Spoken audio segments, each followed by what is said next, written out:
Mitchell Barrett called me once when I was living in Nashville and said an old magic medicine woman was wanting to meet me. She lived in the hills outside of Berea, Kentucky, and Mitch thought I should drop everything and drive to Berea and he would take me to meet her.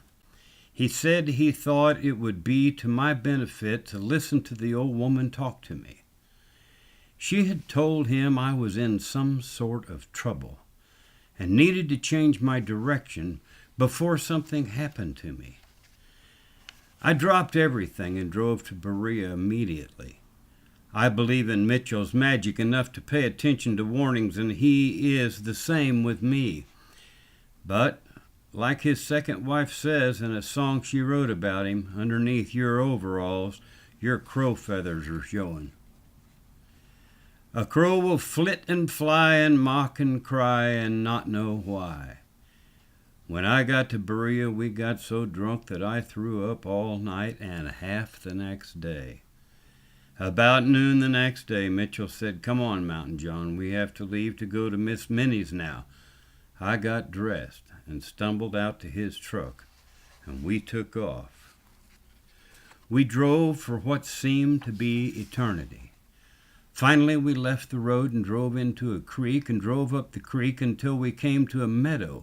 Mitchell pulled up into the meadow and started uphill toward an old two-story house a mile away. When we got there, an old woman in an old chair on the front porch hollered, "Hello, Mitch, come on in." She turned and looked at me with all the wisdom of the universe and said, "Mountain John, go around the side of the house and fill a jug with well water and start drinking it. You don't look well." She said dinner will be ready in a couple hours. I got my water and I sat on the porch as people slowly gathered from all over the area. We sat and ate and waited for Miss Minnie to expound upon the magic of life. Finally the sun went down and the moon came up. I was feeling much better by then. It was very peaceful in this place. There were no roads leading to this house, just a beautiful field and Minnie's house. Everyone sat on the porch and Minnie sat in her chair.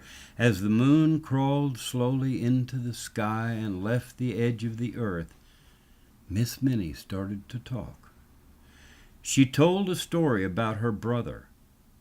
He was a student of all religions and theology and had degrees from a half-dozen famous universities. He had spent his youth and adult life so far searching for the meaning of life. One day he heard that a famous Tibetan guru was going to speak in Washington, D.C., and Minnie's brother wanted to go and sit at the guru's feet and see if there was any insight the old Tibetan monk would shed on the meaning of life. As the moon traveled into the sky and the food and the well water consumed my hangover, Minnie spoke, and I waited for the story to get to a point that would change my direction and free my troubled spirit. The young man was finally seated at the feet of the old monk, and the old monk was seated in the lotus position with his palms turned up to the sky. Just as Mitchell and I and a lot of their friends were seated on the porch at Minnie's feet. She said the old monk opened his eyes after a long time and began to speak. He said that years ago, when he was young and traveling, he was walking down a long road and came upon a dog that was wounded and lay dying. There were maggots in the dog's wounds, and the young monk knew there was only one way to save the dog. He would have to suck the maggots from the wound and sacrifice his own life to save the dog. As he knelt beside the dog and moved his mouth toward the poisonous maggot-filled wound and prepared to give his own life to save another of God's creatures, the dog's wounds were miraculously healed, and the dog stood and walked away. The old Tibetan monk closed his eyes then and stopped. After a while he said, "Are there any questions?"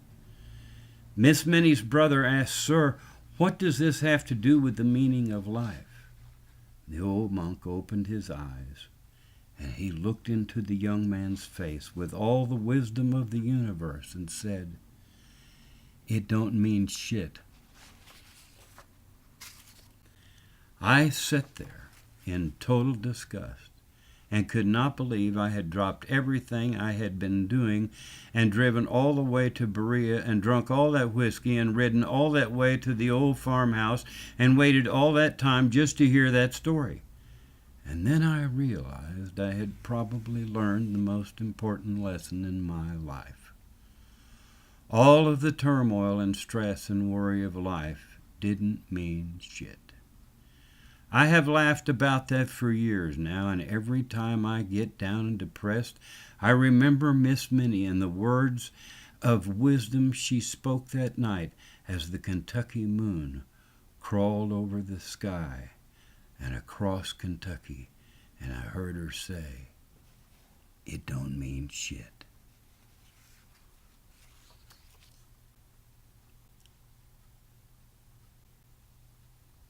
The Rose.